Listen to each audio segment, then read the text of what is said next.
Shalom and welcome to another in our series of podcasts from Temple Beth Am, a dynamic center for conservative Judaism in Los Angeles. Hi and good afternoon to those who are joining here on Zoom and those who are joining here on Facebook Live. Someone else is joining. I also want to say hello. I've been reminded to say hello to anyone who's listening to this on a podcast, because you might be joining it, not be joining it live, but you might be listening to it on Temple Beth Am's podcast. So it's great to have you with us. This is session 3 of an indeterminate number of sessions where we're going to be diving deep into Rav Kook's Hakdama, his own introduction to his Shabbat Ha'aretz, his treatise on the laws of Shemitah and just the laws of living in the land of Israel and ecology. The first session we did a huge intro into Rav Kook's life and his background and why the kind of rabbi and leader he was and the time in which he lived and the particular historical moment in which he lived made his writing about Shemitah particularly significant and interesting. And then at the end of that session, we started to look at the first paragraph of his Hakdama, and we did look at a few more last time, and we're going to move farther into the text today and also look at some other sources from outside this particular source that shed light on what he's teaching. And again, welcome if you're joining us live on Zoom or on Facebook or on the Beth Am podcast. I'm also putting a new link to the source sheet in the chat because I create I'm working off of one Safaria text sheet, but every time I import it to Google Docs, it's a different actual sheet. So hold on one second. If you're going to want to be opening it up, I will also share the screen, but in case you want to actually have it open on your computer in a different window, that is fine as well. So let me put it in the chat, and you can get onto it as soon as you want. There it is. Before we jump into today's text, those of you who are in the Beth Am community directly know that this is a very somber and sorrowful day, and it's impossible to do anything today without mentioning it a little bit because it's hovering over the consciousness of everyone connected to our community. We've had a tragic loss in our community, the death of a 16-year-old member of our community who's been active and beloved. And we're in the first real hours of processing it. And we're all still going through our work days and teaching our classes and having our meetings, and while we're also meeting the family's needs, but it's foremost in my mind. So I guess this is my way of saying if I seem a little bit either low or distracted, that's why. And also to dedicate all of the good work that we're doing and all of the study to the soul of a beautiful young teenager, who's no longer with us and whose family will be crushed forever and ever. All of the banal pronouncements are still true, which is that it's on a day like this, when you're adjacent to such a tragedy, it's once again a day to say Modeh Ani and mean it. I davened this morning and I thank God for bringing my soul back into my life, my breath back to my body, and for the ability to live this day. It's an unpromised blessing, and to be as gentle and as caring with all the people in your life as you can, because they need it probably more than you realize, and we don't know what tomorrow will bring. So we're going to study because that's what this is for, and this is not a grief session, but I couldn't gather members of the Beth Am community or members of the Beth Am community adjacent and not mention Esther Blum of blessed memory. And for those who are listening who are more involved, I thank you in advance for the ways in which you'll bring comfort to this aggrieved family. Okay, let me share the screen. Okay, the screen is shared, hopefully, and I just have to set up one more thing in the background here. 1 second. Sorry, I get another document available to me. Where we got to last time, if you're looking at the screen, we had gotten through paragraph number 5 of Shabbat Ha'aretz, and we had looked at some verses in the book of Dvarim that are underpinning some of Rav Kook's meta-analysis and meta-introduction as to why the laws of our relationship with the land are so significant. And he went back into this verse, Ki mi goy gadol shelo Elohim krovim elav. Oh, what a great nation who has such a God close to that nation. B'chol koreinu elav, that God is with us every time we call. And in the previous verse, and I did it out of order because he used it out of order, referring to rather jingoistically, rak am chacham benavon, right? Just only a nation as wise and as enlightened as ours, right? So it's a dip into the Deuteronomic voice that we are a special people, special either by cosmic destiny or because we have agreed to be in relationship with this God. But, and the kernel of the notion of an am skula, treasured, an am that is chosen, a notion that has confounded many a modern and not even non-modern Jew, what to do with Asher B'Charbanim Mikol Hamim. And if you've ever been in a Reconstructionist synagogue or a Reform synagogue, they've changed some of that liturgy because they don't want to sit with the idea of our having been chosen. In a traditional community such as Beth Am, we say those words even if we bristle at them a bit and wonder what they mean. Rav Kook had no problem understanding us to be wise in that we agreed to be chosen, but to use that wisdom in a way that will enhance the world. It's not a wisdom that leads to smugness and self-satisfaction, but to suggest that we were tapped for a particular set of duties that would only become clear to us because of our relationship with God. Okay, and then we looked at another text of his from his collection called Orot, and I wanted to just remind us of something that he said, because it was 2 weeks ago, because it impacts the next place we're going. Because the next place we're going is how he connects these universal ideas to the very specific set of mitzvot related to the land of Israel, and that is Shemitah. So if you look in the second paragraph of this Orot text, again, this is not from the text that we're basically studying. In order to fulfill this aspiration, it's particularly necessary that this tzibor, this public, will have a political, social, and national governing country or state. He used the word Medina there, right? Medina means a state, a political entity that exists at the highest level of human culture. And Am Chacham B'Navon Hagoy Hagadol, right? That verse from Deuteronomy, that we have to self-organize as not just a collection of individuals who've each gotten the good word, right? It's not just, right, the one of the things that distinguishes us from Christianity, and this is neither good nor bad, it just is that our self-identity is way beyond a group of individuals with who've heard the religious call, right? We self-identify as being a nation. In Christianity, to make an extremely complex thing rather simple, it's kind of good enough for there to be believers around the globe who've received the glad tidings of what Jesus has brought to the world, and the religious transformation that happens in their souls individually is enough for the core understanding about why Christianity should exist in the world. Not for us, right? It's not good enough for the Jewish people, for me and Michael and Larry and Diane and Bonnie, just looking at the people that I'm seeing right here, to each have heard Moses's call, right? What Rav Kook is saying is that we have to self-organize into an Am, into a nation, into a Medina, who can harness the chokhmah, the wisdom, and our being navon, our being enlightened, so that we can do something with it, not just because we're individually enlightened, but so that our nation can enlighten the world. So now back into the text, and the godly idea rules there, right? Ideally, and nothing is ideal, right? The state of Israel is not the state to which I'm extremely committed, is not one that always lives up to the idea that we're an Am Chacham B'Navon, where godly rule is governing all the policies. Knesset is not governed by by Devarim, but hopefully it's infused and informed by it, and gives life to the people and the land with the light of its, that should be no apostrophe, its life.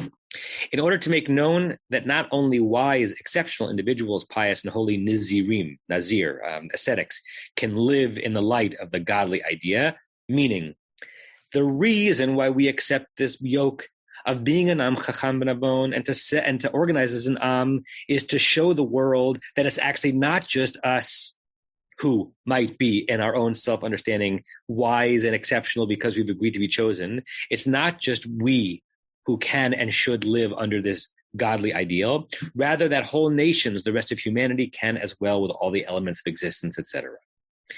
This is a compelling notion, not an easy notion, right? It's the particularism of Jewish wisdom applied to universal ideas, and the implications of that being a driving idea within the Jewish consciousness, right?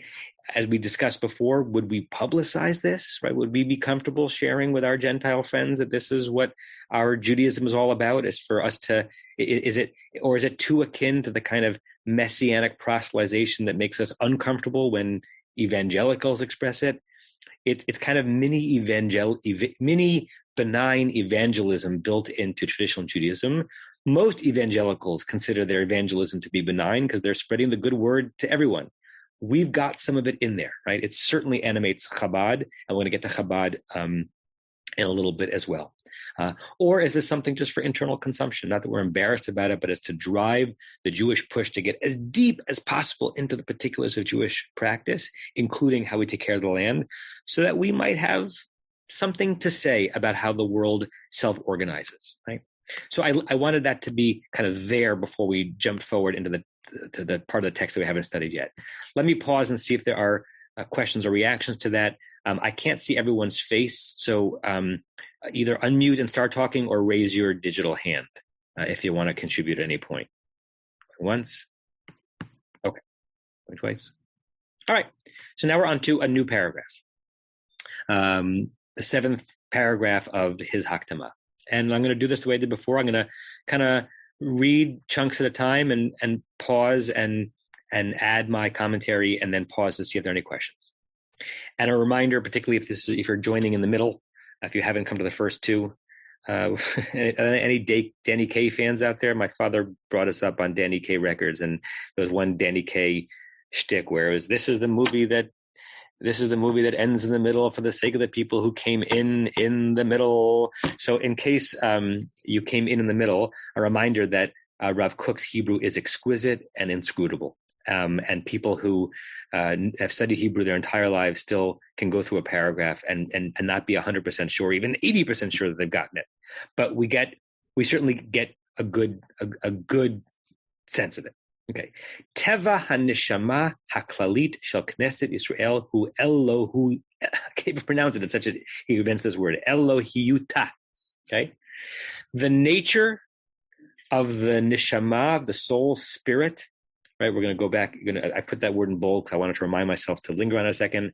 Haklalit, this general, overarching, comprehensive spirit, shel Knesset Yisrael, of the entity which Rav Kook, borrowing from Kabbalah, refers to as Knesset Yisrael. We're going to go into that a little bit in a second.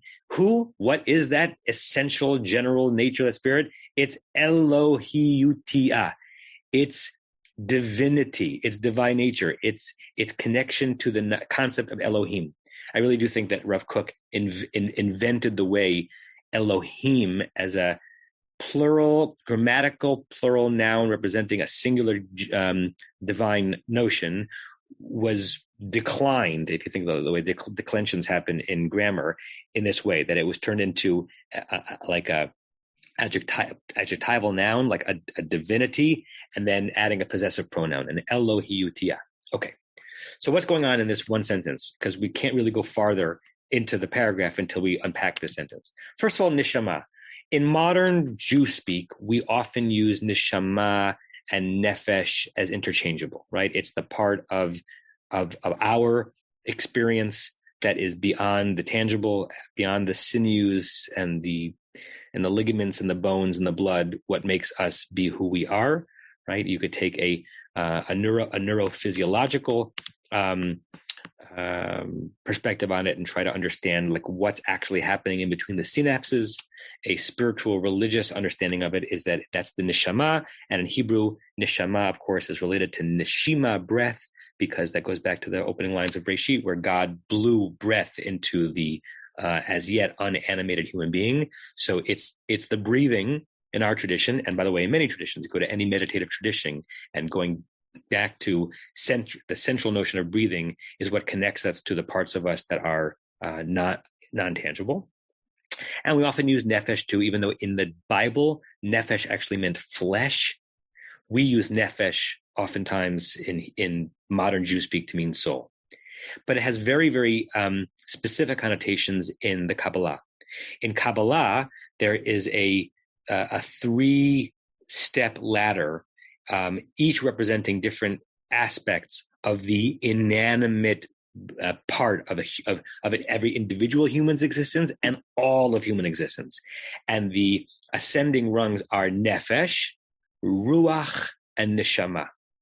So without spending a whole hour breaking down those concepts, just know that when Rav Kook is using neshama, he's referring to the highest form, the most pristine form, this form closest to the godliness of a human's intangible spirit. And if you think about the hierarchy of Kabbalah, right, there's the sfirot, which we're going to get into in a second, and at the bottom of those sfirot are both emanations of God's godliness. They're also character traits that we are meant to bring out in ourselves. And at the bottom of that column is a place where God descends and we ascend, and we meet each other there. Okay, neshama is the part of us that has the greatest chance of having any kind of union or understanding of God's emanations. So when he says teva haneshama haklalit shel Knesset Yisrael, he's saying what is the nature of the highest spiritual manifestation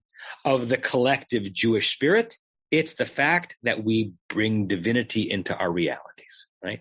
Now, that's breaking down neshama. Let's break down Knesset Yisrael, because it's a great phrase, right? Knesset is from the root kanas, kaf nun sin, which means to enter. Modern Hebrew, lihi kanes, ani nichnas, I entered. Beit Knesset, right? We often, the Hebrew word for a synagogue is a Beit Knesset, which is actually an interesting language choice, because it's actually quite Mordechai Kaplanian, even though it's much earlier than Kaplan. Kaplan said that the synagogue should be the center of everything, right? The synagogue is not just where you pray and study.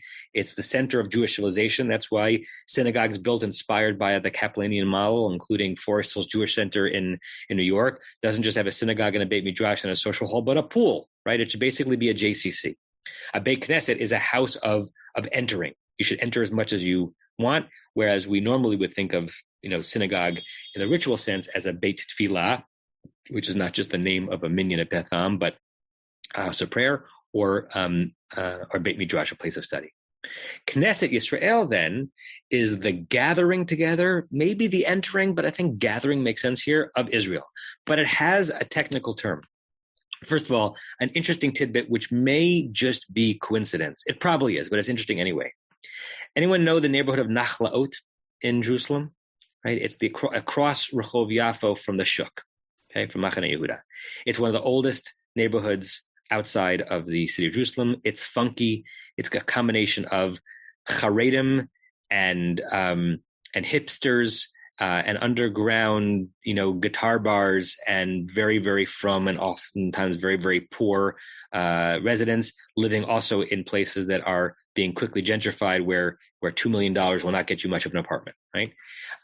It's also due, if you think about where Jaffa Road is, Rehov Yafo, it's due west of the neighborhood around Ben Yehuda Street, where near where Ben Yehuda Street is, on the south side, if I'm doing this correctly, of that street is kind of modern Jerusalem now and then, and on the north side of the street is Mea Sha'arim, which is where the ultra-religious Jews lived. And Rav Kook famously lived near or on Rehov Yafo, and we mentioned this in the first session, where he had an entrance to his home from the south side where the New Jerusalem was being built, and the north side where the Haredim were being built, because he wanted to be a chief rabbi who was accessible to all of them. The next neighborhood up, or west actually, is Nachlaot, and within Nachlaot there was a neighborhood founded around when Rav Kook was there called Knesset Yisrael, a neighborhood called by this name. It was where originally poor Haredi families, in particular Torah scholars who had no way of generating an income, were housed in the waves of Aliyah in the 1910s, 20s. So he had clearly a relationship with the idea, because it's a Kabbalistic idea. He also lived next door to the young neighborhood of Knesset Yisrael. I thought that was an interesting tidbit. But what is Knesset Yisrael? In order to understand what Knesset Yisrael is, we can look at many texts, but I want to look at the first text of the Zohar. So we're gonna scroll back up. I want to scroll down.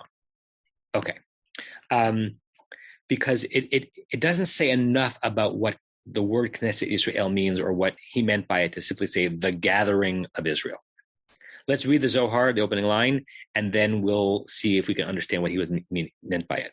Zohar is the book of splendor. It's often described as is the initial Kabbalistic text whose date of origin, author will never be known for sure, but it's the foundation of all mystical Kabbalistic understandings in the Jewish tradition. And these are literally the first words of the Zohar, written in very challenging Aramaic. Even if one's Aramaic is strong enough to understand the Talmud or the Aramaic sections of the Talmud or the Midrash, it's a different beast to understand Zoharic Aramaic, and I claim really very little expertise in it. One day, perhaps I'll be able to go deeper into it, but it's really true that you need to master all of the Jewish tradition before to make any sense of the Kabbalah or the Zohar in a systemic way. Rabbi Chizkiah Patach. Oh, and it's almost certain that the Zohar is written with a certain kind of historical retrospect in the sense that it was probably not composed in the time of the Talmud, but it's referencing statements of Talmudic era rabbis as if it's in real time. So Rabbi Chizkiah is one of the rabbis of the Talmud, but it's almost certainly the case that this is not composed around when Rabbi Chizkiah lived, or that he's actually being quoted. He's probably being it's being imputed to him, or some statement that he said in earlier Midrashic collections are now being resurrected in the Zohar, which is probably a couple hundred years later, at least when it's coming together. Rabbi Chizkiah Patach, Rabbi Chizkiah opened up. We talked about that in one of the last two classes, that to begin a Midrashic text with Patach is formulaic. It's called a patichta, an opening, and what it means is I'm going to quote from another part of the Bible and then use that quote to make the point that I want to make here, even if the point I'm making here is not specifically related to that section of the Bible. So Rabbi Chizkiah opened by quoting from Shir HaShirim, Song of Songs, chapter 2, Keshoshana ben hachochim, just like the rose or lily is amongst the thorns. Beautiful song, if you know it. It's often sung at weddings. Keshoshana ben hachochim, kein rayati babanot. Like the lily amongst the thorns, so is my beloved amongst all the women. And then it's reversed back. So what you have in Shir HaShirim, the male figure and the female figure, whether that's actually a male and a female human or an allegory between God and the Jewish people, rhapsodizing about their beloved as being the one lily amongst the thorns. Okay, so quoting those two lines, like a lily amongst the thorns, man Shoshana. Who is this Shoshana? Who is the Song of Songs referring to? This Knesset Yisrael. That's Knesset Yisrael. What does Knesset Yisrael mean? We don't know yet, but Knesset Yisrael, the gathering of Israel.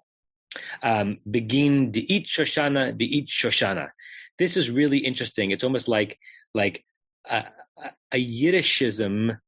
If you can imagine, like a Yiddishism made more understandable in voice in ancient Aramaic. Like, there's a rose and there's a rose, right? That's kind of how you understand this line.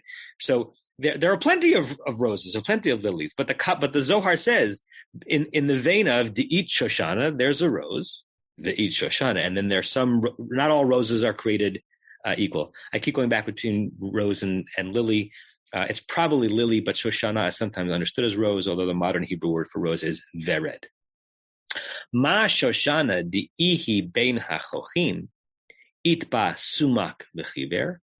Just as the actual rose, the flower, which is amongst the thorns, has within it red and white. So if you can imagine like a brilliant lily or rose that has red and white amongst the browny or more brown thorns. Uf is like af in Hebrew. It's the Kabbalistic Aramaic version of af. Af Knesset Yisrael itba din v'rachamei. Just like that, so does Knesset Yisrael, this gathering of the Jewish people, has within her, the her is significant. Knesset Israel is a feminine representation of the Jewish people, has within her din, justice, judgment, virachamim, and mercy. Now, it's unclear if what's being, no matter how it's translated on the left, this is not my translation. It's a translation that's on Sefaria. I played with it a bit, but it's not my initial translation. Every translation is a decision. It's not clear if what's being said here is that also the Jewish people have as qualities within it din, judgment, and rachmi, mercy, or are living under the realm, the divine realm of judgment or mercy. But we've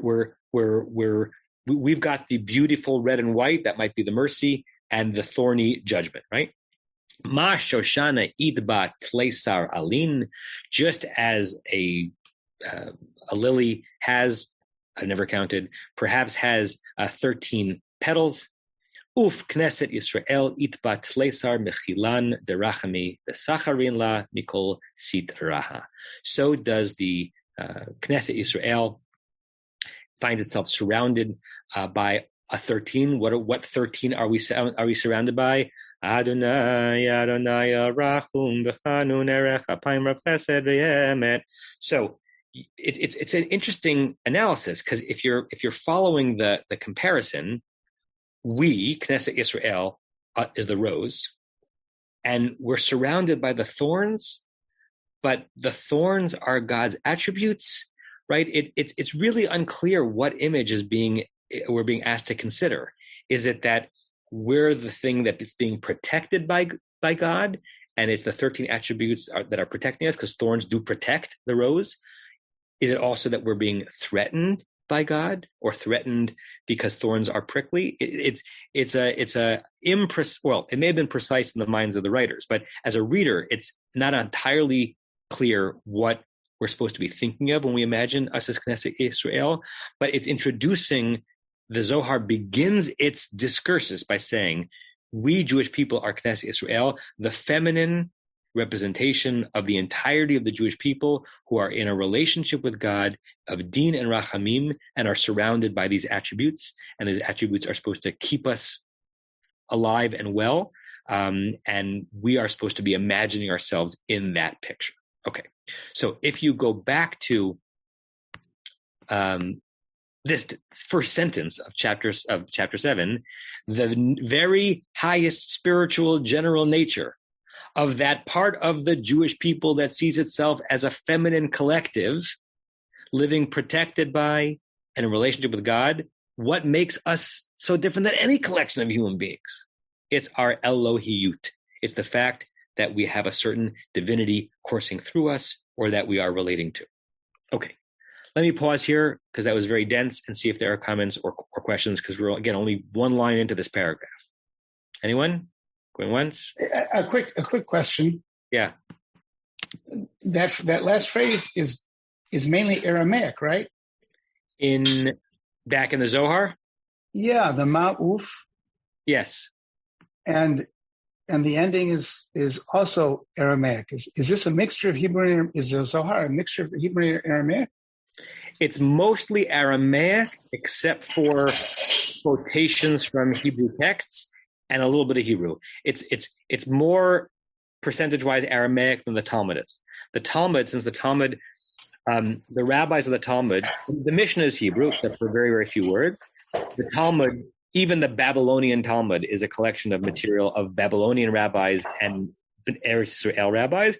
And when the Babylonian rabbis were speaking or writing, they were mostly speaking in Aramaic. And when the Palestinian Israel-based rabbis were speaking among in the Talmud, they were mostly speaking in Hebrew, but lav dafka, not always the case. And so when you're reading not the quotations of Mishnaic material, but the conversations in the Talmud about it, it's half Hebrew, half Aramaic, and the stories are half Hebrew, half Aramaic. In the Zohar, it's a much higher percentage of Aramaic. Yeah. If you looked at, I jumped over something. In the translation of the Zohar, you had the translation on Sefaria, and I don't know who made the translation, threw in here an interesting thing after the phrase "because there is a rose and there is a rose." Puts in the English a transliteration of two Aramaic terms, nukva and zeir anpin. What does that mean? Nukva, nikeva, feminine, Zeir Anpin, the small face. This is really hard to explain. It's really hard to understand. It's not like I understand it so well, and it's hard to explain it. It's hard to understand, let alone explain it.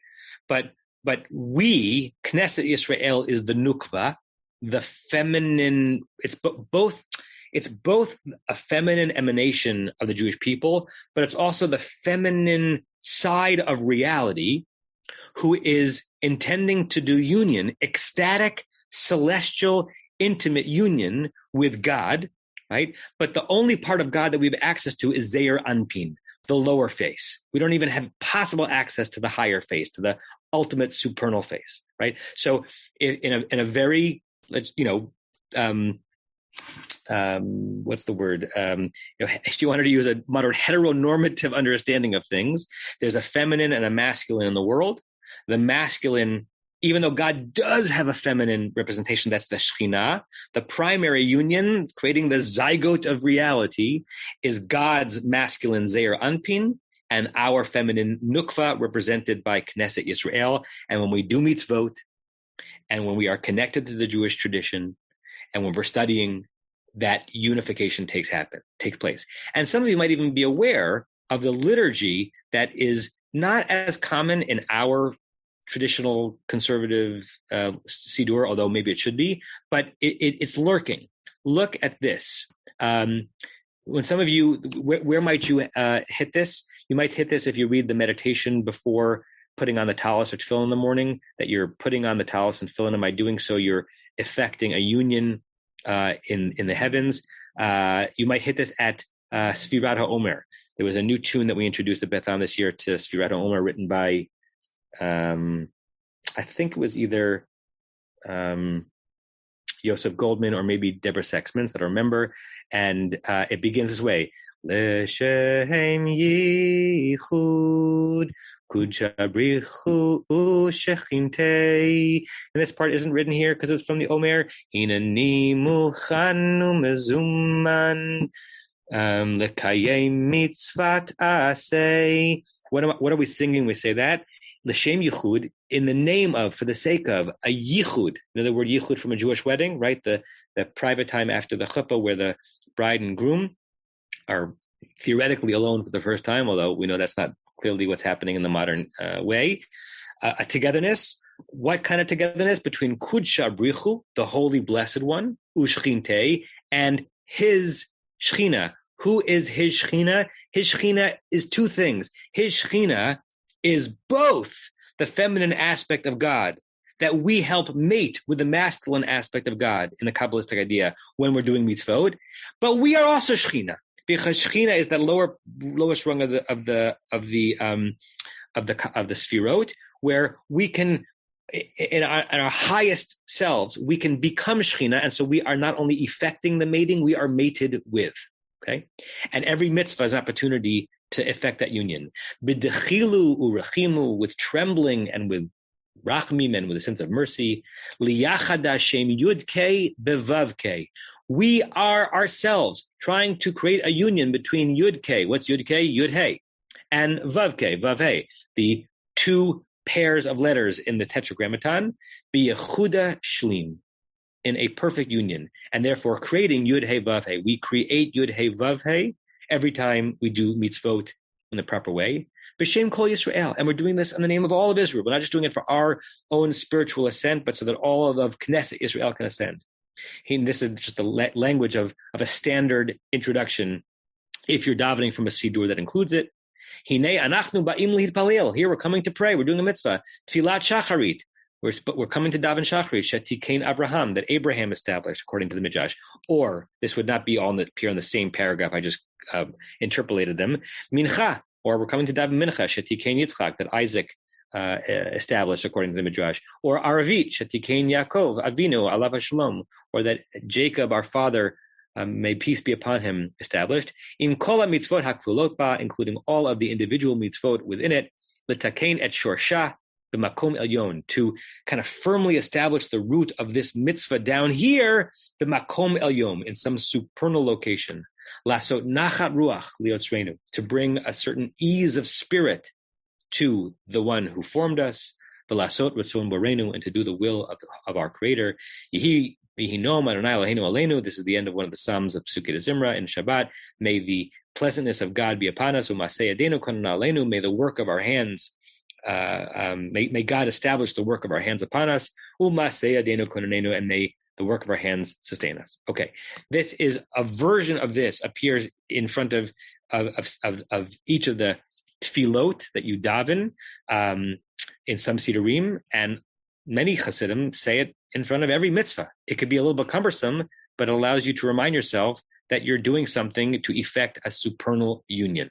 That's what is referred to here as nukva and zeir anpin. What we do creates the union between the feminine and the masculine. Okay, so now getting back up here, it only took 37 minutes to get to the first line of paragraph 7. Michael? Rabbi, what seems so,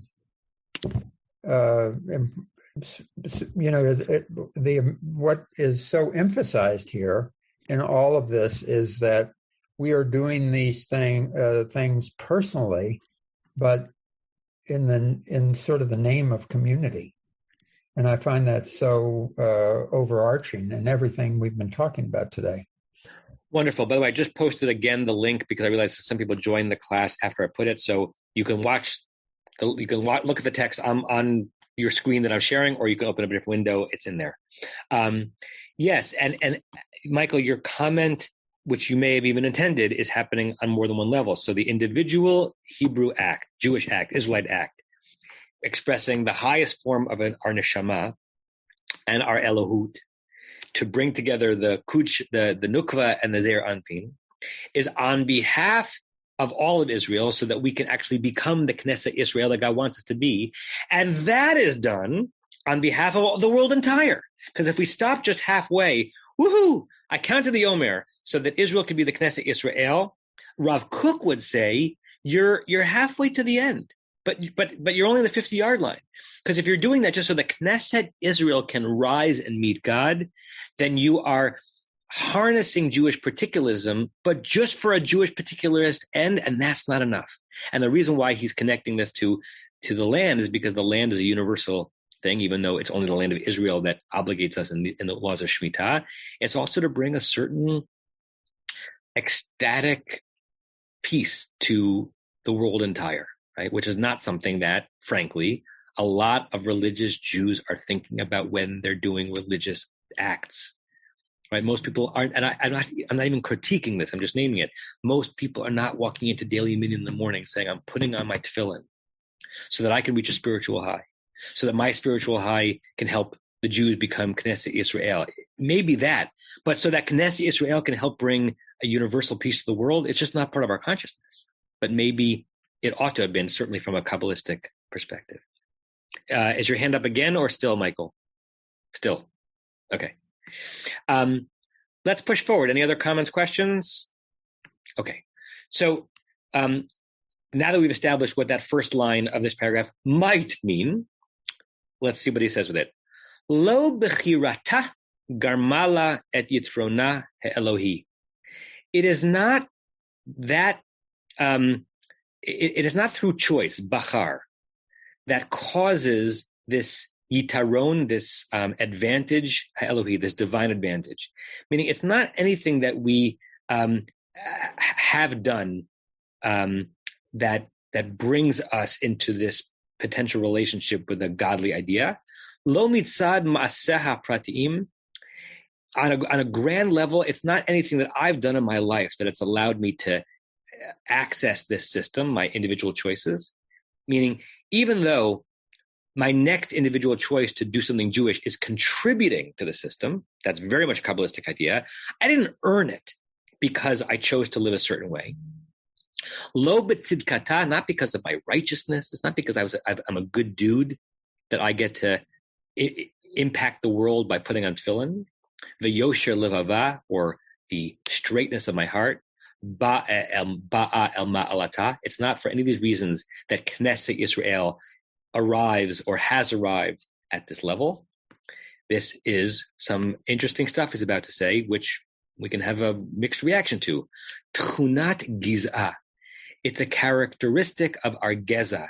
Geza is a loaded word in Hebrew because geza in modern Hebrew means race. To be gizani is to be racist. He's not using it here, I don't think, like Judaism as a race, the way we use the word race in modern English, but some kind of essential spiritual quality that's embedded maybe in the blood of a Jew and maybe in the spirit of anyone who chooses Judaism, because he was certainly open to conversion. Tchunat giza, the characteristic of its, how is it translated here? A core quality. It's a little bit denuded from the force of tchunat giza, but we can go with it. Hagufani v'haruchani, both physical and spiritual. Astala et chela is what gives. Remember all these hers. The la is a feminine ending. Chela is a feminine ending, because the her being referred to as Knesset Israel. It's some essential core quality, both physical and spiritual, that gives her chayil, her strength, like Eshet Chayil, or a chayal in modern Hebrew, a soldier. Viet uza be'elohim, and her strength with God, in God, of God. What he meant with the preposition ba and be'elohim is anyone's choice, anyone's guess. Asher lo bibchira lakcha oto. It's not with choice that we, Knesset Israel, acquired it, unless the choice was to say yes at Mount Sinai. V'lo tuchal kol kalkala shel bechira la'abdo. There's nothing that any individual Jew or the entirety of the Jewish people could do in our brokenness that would lose us from having the opportunity to be in this relationship. It's eternal. It's unconditional love. It's the, what we promised our children, that there's nothing that they could do. There's something they could do that might get them kicked out of our house, but there's nothing that they could do that could get them kicked out of our hearts ever. 1 second, Rebecca. Yesh la omnam lahabchira mavo gadol b'chol skula tivit. Even though there's nothing that we did in our individual or collective choices that earned this, nor that there's anything in our individual or collective choices that could ruin it, it is the case, however, indeed, that our choices from this point forward within the system, mavo gadol, it's an interesting phrase. A mavo can be an introduction. It could also be like a pathway, like an antechamber. Our choices has a significant impact on the journey we're about to take. B'chol skula tivit, with any of the natural fate that awaits us. Biota tova tuchal lefanka ula'adna. In that, if we make good choices, tova, moving forward, that good choice could be mifanek ota. What's mifanek? Mifanek is to make more comfortable, make more delicious, more delighted, right? In Hebrew, to be mifunak is to like luxury, right? That we have an opportunity to make yet more delectable this lot, this fate. Le'adna, that's a verb created from the word that means Garden of Eden, to Edenize it, to make it yet more paradise. Lahotzi'ah, to bring it being the opportunity we have to be in this relationship with God, la poal, into reality as opposed to just potential, be'ofen shalem b'chashuv, in a way that is full and is significant. Let me just finish the sentence, Rebecca. V'chein biota ra'ah, and also the case, even though you didn't choose to be in the system, now that you are in the system, and if there's nothing you could do to that ruins your ability to be in the game itself, it is the case that if your choices are ra'ah, are evil, are wrong, are not spiritual, ushvala, and low, and emanating from your base urges rather than something higher, tuhal lahachshich et hamaor. That's a beautiful way of saying it. You can darken this light. You can't extinguish it. You can bring the burner way down low. Shabbat skula hativit. You've got this skula tivit, this natural treasure by being in this system. You, for yourself and also for Knesset Israel, can lower the flame. V'la'achor et zoharo, to diminish, to make ugly, to ruin its splendor. Zoharo here may or may not be an intentional connection from Rav Kook to the Zohar. It also just means splendor, but it's interesting that he's invoking Kabbalistic ideas and he uses a noun Zohar. Letamtem et halev, to stupefy the heart, right? To make the heart dumb, like a tumtum. Laval yachush et ha'osher, so that the heart can no longer experience ha'osher, the wealth, haruchani, the spiritual wealth, hatzafun, that is marked, betoch chayei haneshama, that is marked for the life of your soul. To pause right here, and just to contrast the two things he's saying, you did nothing as an individual or as a nation to earn it. There's nothing you can do as an individual or as a nation to ruin it forever. But within it, you do have the power to determine whether this Zohar is bright for you and for the nation and the world, or is dark and minimal and incoherent. So there is no power to your deeds because the system will always keep going, and endless power to your deeds because you're determining the intensity of the brightness of your Elohiyut, of your godliness.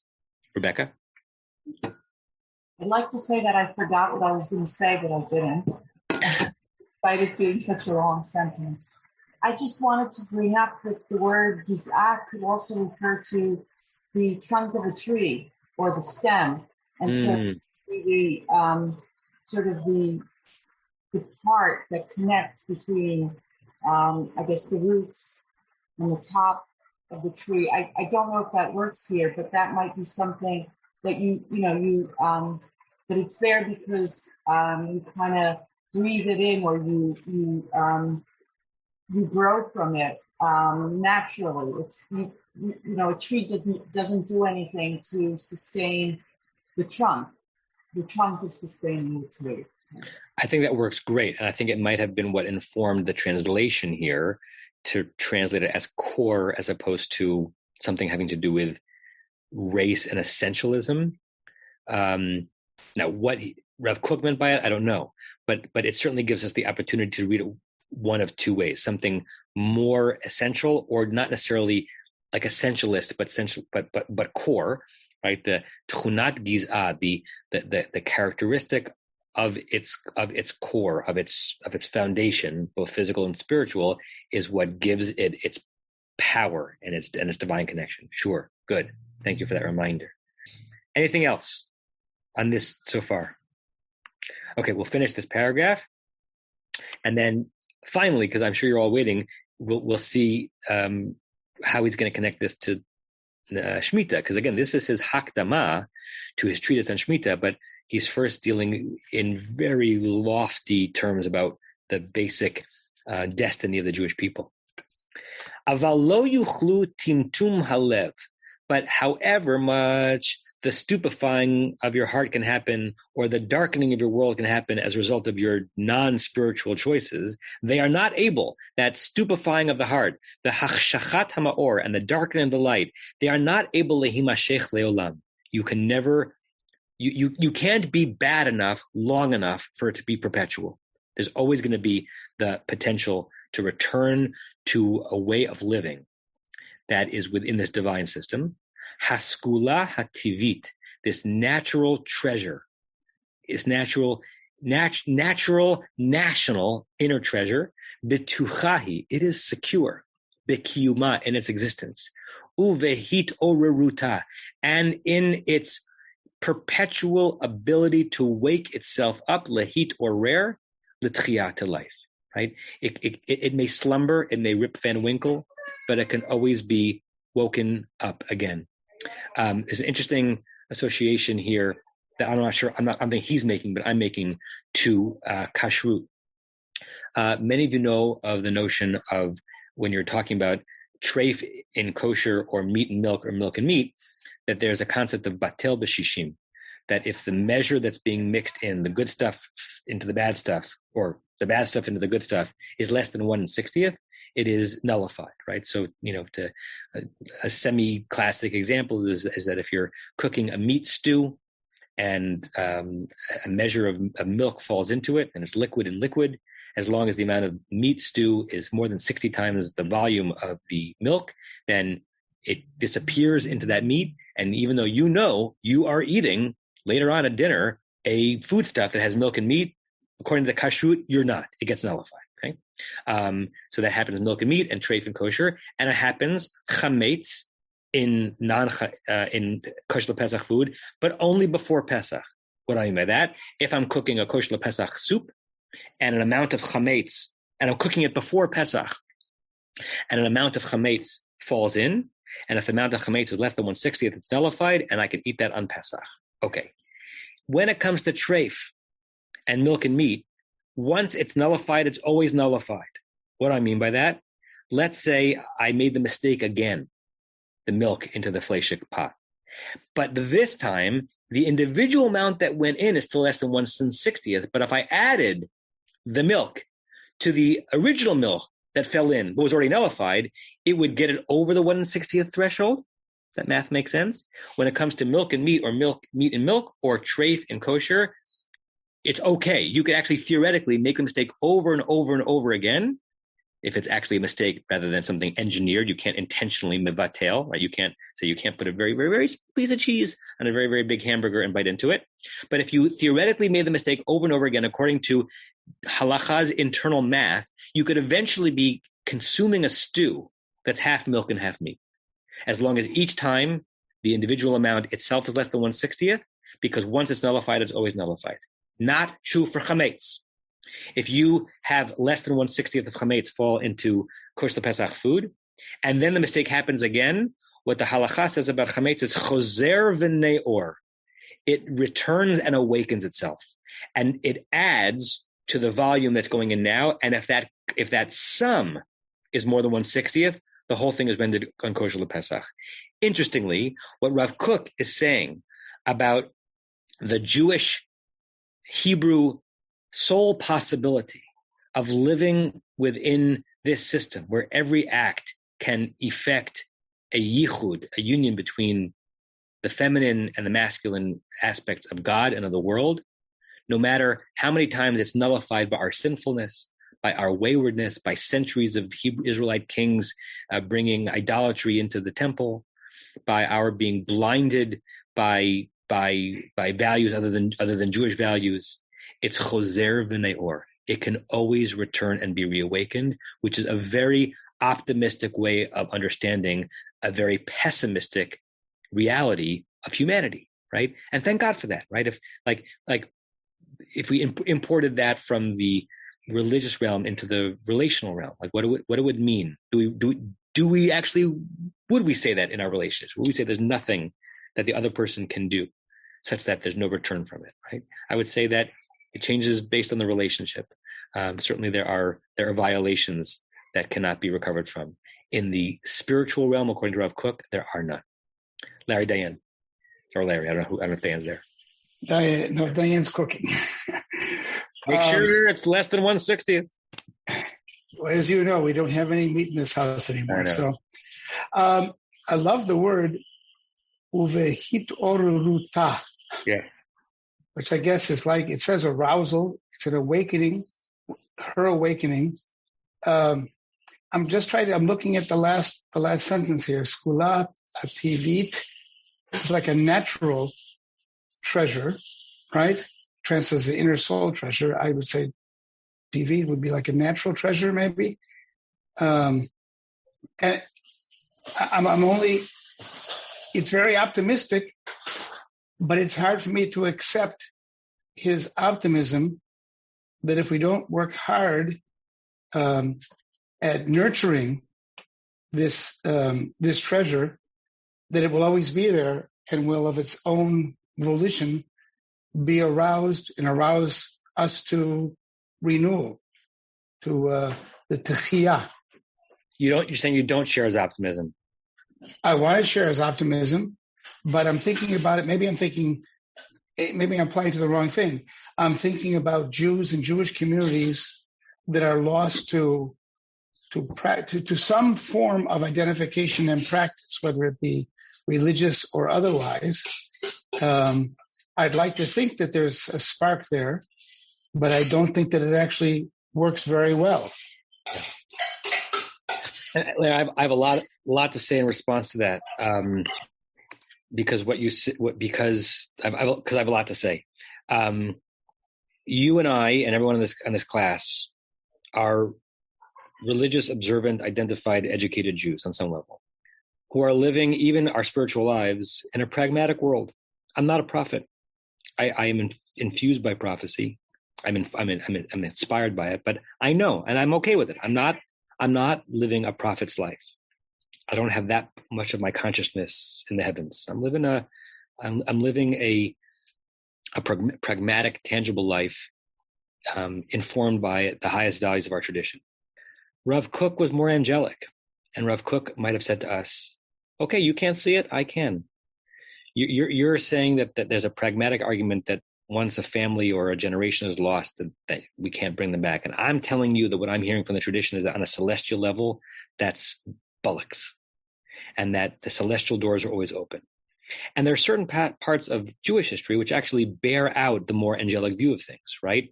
I mean, the return of African Ethiopian Jewry to Knesset Israel. They were doing it all the time, but they rejoined Knesset Israel. There was nothing that the world could do ultimately to divorce them from Knesset Israel, right?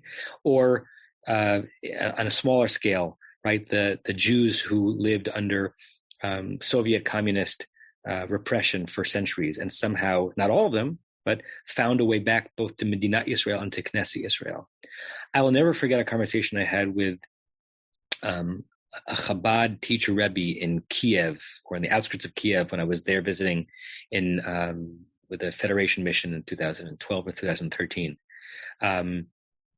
I have, in some ways, great conflictual feelings about some of the ways in which Chabad operates in American Jewish communities, and almost not begrudgingly, nothing but admiration for what they do out there in the world, where conservative rabbis aren't sending emissaries to go meet the needs of the Jews in this place or that.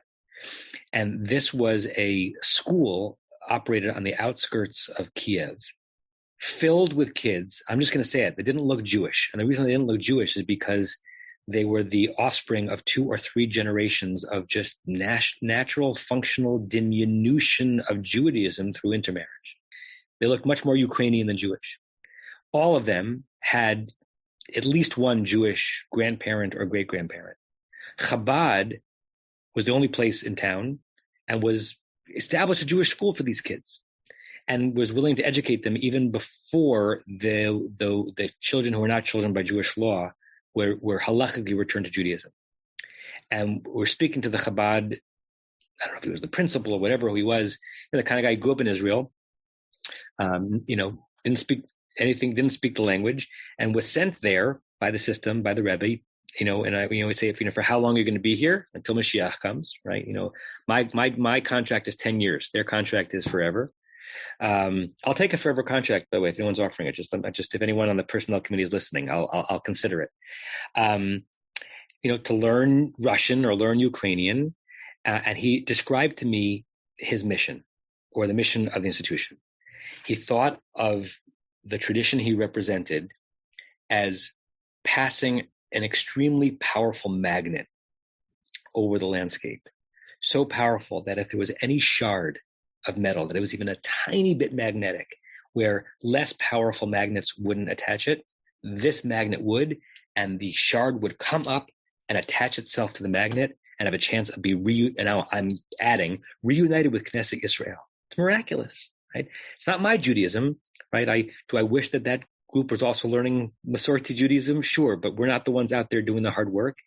And it's an example of the part and the thrust of Jewish evangelism, which is inspiring, which basically lives by this idea that there's nothing that any czar or any demographic or any passage of time can do to fully extinguish the idea that once there was a connection to Knesset Israel and Knesset Israel's relationship to Zeir Anpin, to God's small face, there's nothing that can extinguish it forever.